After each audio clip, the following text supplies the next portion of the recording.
Bienvenue sur Africa 24 dans cette nouvelle édition du QG Weekend. Voici les titres de l'actualité.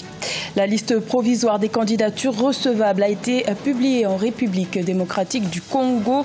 6 dossiers sur les 25 présentés pour la présidentielle du 23 décembre 2018 ont été rejetés, dont celui de l'ancien vice-président Jean-Pierre Bemba.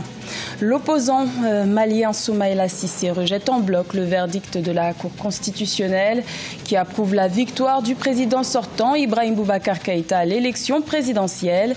Il appelle à la mobilisation générale ce samedi 25 août pour contester ce verdict. Et la Côte d'Ivoire se lance dans la libéralisation de l'espace audiovisuel. Les travaux de construction de la TNT, la télévision numérique terrestre, ont débuté, ce qui devrait permettre la diffusion gratuite de cette chaîne de télévision.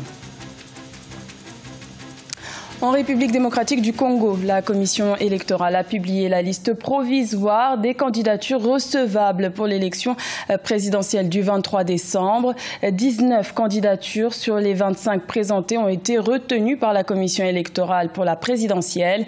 Il y a donc 6 dossiers qui ont été déclarés irrecevables, parmi lesquels se trouve celui de l'ancien vice-président Jean-Pierre Bemba. La commission électorale a justifié cette décision en raison de sa condamnation par la Cour pénale internationale dans une affaire annexe de subornation de témoins. Les candidats exclus ont 48 heures pour faire appel de cette décision. Je vous propose d'écouter à ce propos Jean-Pierre Kalamba, rapporteur de la CENI. Sont déclarés non recevables sur la liste provisoire des candidats à l'élection du président de la République les personnes mieux identifiées en annexe de la manière suivante. Numéro 1, Ifoku Mputampunga Marie-José. Numéro 2, Badibanga Tita Sami. Numéro 3, Moka Ngolo Mpati Jean-Paul.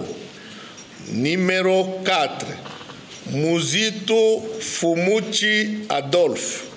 Numéro 5, Kizenga Antoine, Palou, regroupement politique Palou et Alliés. Enfin, numéro 6, Mbemba Ngombo Jean-Pierre, parti politique MLC.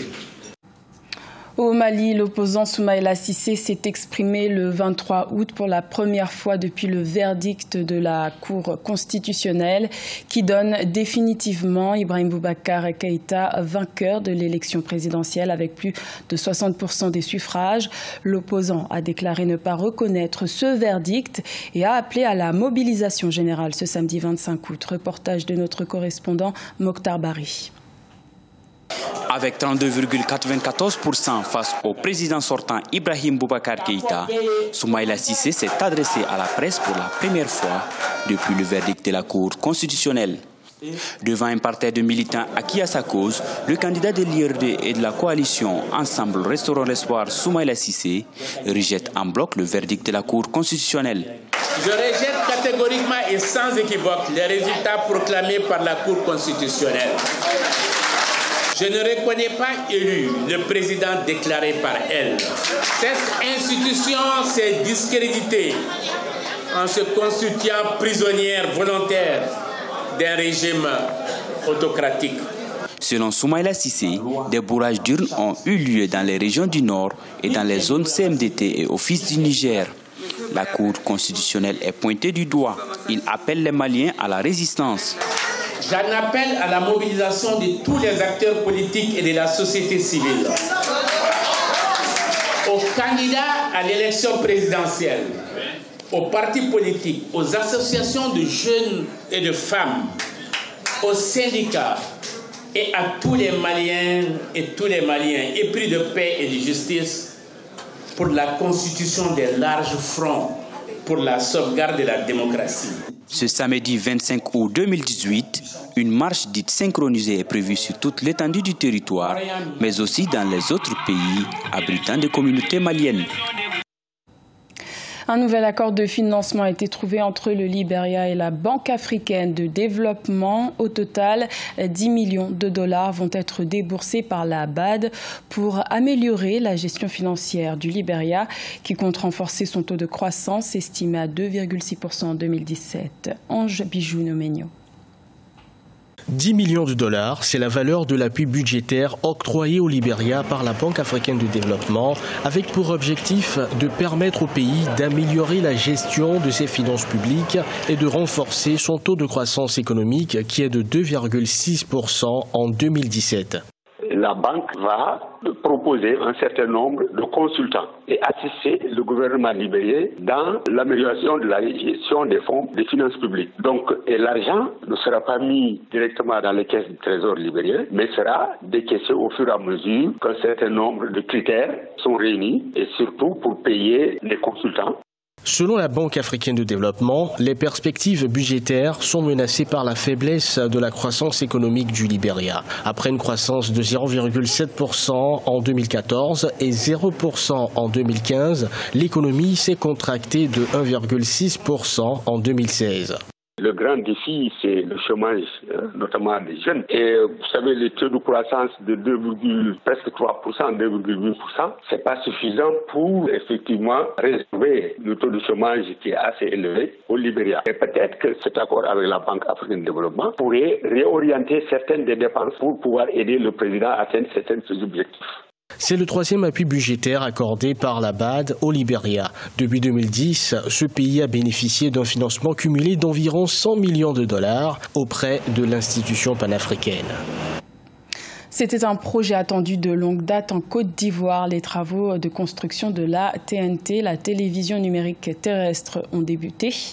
Cela devrait permettre la diffusion gratuite de 7 chaînes de télévision, la matérialisation de la libéralisation de l'espace audiovisuel en Côte d'Ivoire est donc en marche. Reportage de notre correspondant Oliva Diakoto. En Côte d'Ivoire, le ministre de la Communication et porte-parole du gouvernement, Sidi Touré, a lancé ce 8 août 2018 les travaux de construction de la télévision numérique terrestre. Ce processus coûtera 22 milliards de francs CFA.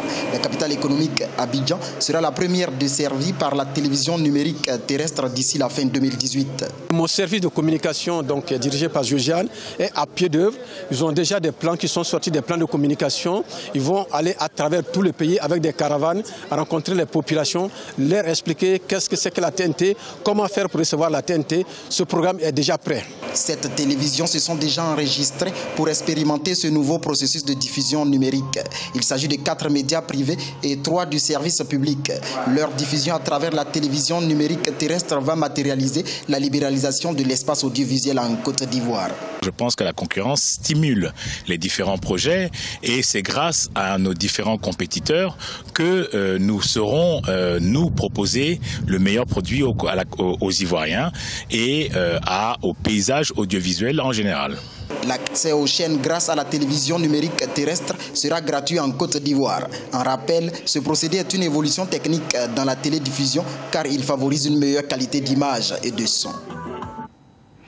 Au Bénin, une entreprise s'est assignée la mission de contribuer à l'amélioration des conditions de vie et de travail des paysans et des exploitants agricoles. Il s'agit de l'entreprise Asafma.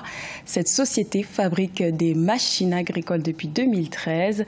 C'est l'œuvre d'un jeune ingénieur soucieux d'apporter des équipements de qualité et à moindre coût aux professionnels de son pays. Reportage de notre correspondant Leftiono. Yakubu Togoro Yoru innove à travers la fabrication de machines agricoles et agroalimentaires au Bénin. Ingénieur natif de la commune de Dali au nord du pays, il a fabriqué plusieurs machines agroalimentaires et agricoles, dont la décortiqueuse vanneuse de noix de karité et d'arachides motorisées. Son entreprise dénommée Asfama a été créée en 2013 et est basée à Parakou. Entre-temps, nos mamans, ils prenaient beaucoup de la peine pour décortiquer ce noix de karité.